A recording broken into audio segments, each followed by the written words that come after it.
বাংলাদেশ জাতীয়তাবাদী ওলামা দল কর্তৃক আয়োজিত আমাদের পবিত্র কালাম, পবিত্র ধর্মগ্রন্থ কোরআন শরীফ এবং আমাদের বিশ্বনবী হযরত মুহাম্মদ সাল্লাল্লাহু আলাইহি ওয়াসাল্লাম সম্পর্কে কটূক্তির প্রতিবাদে আয়োজিত আজকে এই প্রতিবাদ সভায় সভাপতিত্ব করছেন বাংলাদেশ জাতীয়তাবাদী ওলামা দলের কেন্দ্রীয় সংসদের সিনিয়র যুগ্ম আহ্বায়ক মাওলানা কাজী আলমগীর হোসেন। আজকে এই প্রতিবাদ মঞ্চে প্রধান অতিথি হিসেবে উপস্থিত আছেন সকলের পরিচিত মুখ রাকসুর সাবেক ভিপি, বিএনপি ছাত্র দলের সাবেক সফল সভাপতি, বাংলাদেশের আনাচে কানাচে হাজারো নেতৃত্ব গড়ার কারিগর, বাংলাদেশ জাতীয়তাবাদী দলের সিনিয়র যুগ্ম মহাসচিব, সকলের প্রিয় নেতা অ্যাডভোকেট রুহুল কবির রিজভী আহমেদ, উপস্থিত রয়েছেন স্বৈরাচার বিরোধী ছাত্র আন্দোলনের অন্যতম নেতা, ঢাকা বিশ্ববিদ্যালয়ের ডাকসুর সাবেক জিএস, নরসিংদী মাটি ও মানুষের নেতা, সাবেক সংসদ সদস্য, বিএনপি অন্যতম যুগ্ম মহাসচিব জনাব খায়রুল কবির খোকন। আজকে এই মঞ্চে উপস্থিত রয়েছেন বিএনপি ঢাকা বিশ্ববিদ্যালয়ের সাবেক ছাত্র নেতা, আমাদের সহযোদ্ধা, নেত্রকোনার মাটি ও মানুষের নেতা, বিএনপির জাতীয় নির্বাহী কমিটির সহ ধর্ম বিষয়ক সম্পাদক জনাব আব্দুল বারী ডেনি। উপস্থিত রয়েছেন ওলামা দলের। বাংলাদেশ একটি কল্যাণকর রাষ্ট্র প্রতিষ্ঠা করা যায় যাতে ইসলামিক মূল্যবোধ বজায় থাকে, তার জন্য ওলামা দল সবসময় রাজপথে ছিল, আছে এবং থাকবে।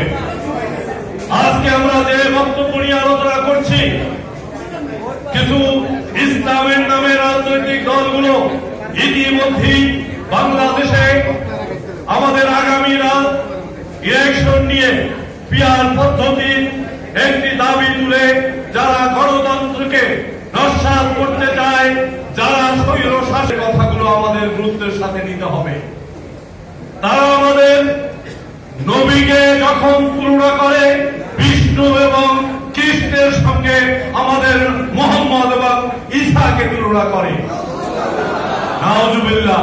তারা যখন আমাদের ধর্মগ্রন্থকে অন্য ধর্মগ্রন্থের সঙ্গে তুলনা করে বলে, আমাদের নবীকে যারা বলে সাংবাদিক, তাদের বিরুদ্ধে আজকে মাঠে নামা আমাদের ইমানি দায়িত্ব। ইতিমধ্যেই আপনারা দেখেছেন এই দুটো রাজনৈতিক দলের নেতারা, যারা প্রখ্যাত আলেম হিসাবে নিজেদের দাবি করেন, যারা নিজেদেরকে মুফতি হিসাবে দাবি করেন, তারা বলেছেন শেখ মুজিবের পরিবার নাকি বাংলাদেশে ইসলাম প্রচার করতে এসেছে। আমরা দেখেছি প্রজন্ম, আমরা যদি বলি শেখ মুজিবের নাতি জয়ের কথা, আমরা যদি বলি তার নাতি পুতুলের প্রজন্মের কথা, আমরা যদি বলি ববির কথা, তারপরে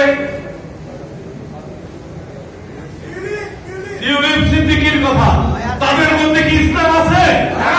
এই কথা আমরা বলে না, অন্যরা বলে তারা ইসলাম প্রচার করতে এসেছেন।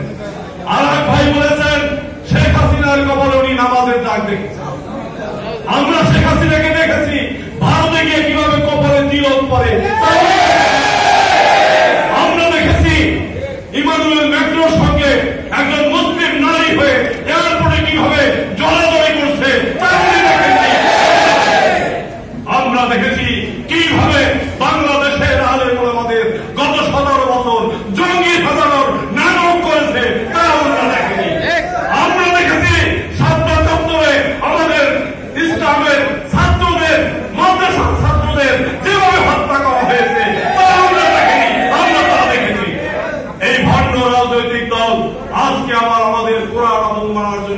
করছেন, আজকে আমাদের ধর্মগ্রন্থ অবমাননা করছেন, আজকে আমাদের মুসলমানের ইমানে আঘাত করছেন, তারা এমন কথাও বলতে সাহস পেয়েছেন। যদি বাংলাদেশে তারা যদি এই কথা না বলতে পারে, তাদের কথা যদি তারা না বলতে পারে, মসজিদে গিয়া সেই মসজিদে নাকি কোরআন পাঠ করা যাবে না। আমরা ইমানি দায়িত্ব নিয়ে বলছি, ওদেরকে বাংলাদেশের কোন মসজিদে কোনোভাবেই রাজনীতি করতে দেওয়া যাবে না। আমরা ইমানি দায়িত্বের সাথে বলছি, আগামী দিনের বাংলাদেশ ধর্মীয় মূল্যবোধের বাংলাদেশ হবে। আগামী দিনের বাংলাদেশ, বাংলাদেশ জাতীয়বাদী দলের প্রতিষ্ঠাতা শহীদ রাষ্ট্রপতির সেই ঘোষণার মধ্য দিয়ে যে গণতান্ত্রিক রাষ্ট্র বাংলাদেশ চেয়েছিলাম, আগামী দিনের বাংলাদেশ হবে দেশনেত্রী বেগম খালেদা জিয়ার সেই গণতান্ত্রিক, যিনি বাংলাদেশকে স্বৈরাচার বিরোধী আন্দোলনের মধ্য দিয়ে বাংলাদেশকে একটি সংসদীয় গণতন্ত্র প্রতিষ্ঠা করেছিলেন। আগামী দিনের বাংলাদেশ এই আহ্বানকে আমরা নিয়ে আসবে শহীদ রাষ্ট্রপতি জিয়াউর রহমান এবং খালেদা জিয়ার দক্ষ উত্তরসূরি তারেক রহমানের নির্দেশিত 31 দফার বাংলাদেশ, যেই বাংলাদেশে ধর্মীয় মূল্যবোধ থাকবে, যেই বাংলাদেশে গণতন্ত্র থাকবে, যেই বাংলাদেশে ষড়যন্ত্রকারীদের জায়গা হবে না, যেই বাংলাদেশে ইসলাম বিদ্বেষীদের আর কখনো আমরা মাঠে নামতে দেব না। সবার এই লক্ষ্য আহ্বান রেখে আমি আবার আমার বক্তব্য শেষ করছি। সকলকে ধন্যবাদ। বাংলাদেশ জিন্দাবাদ।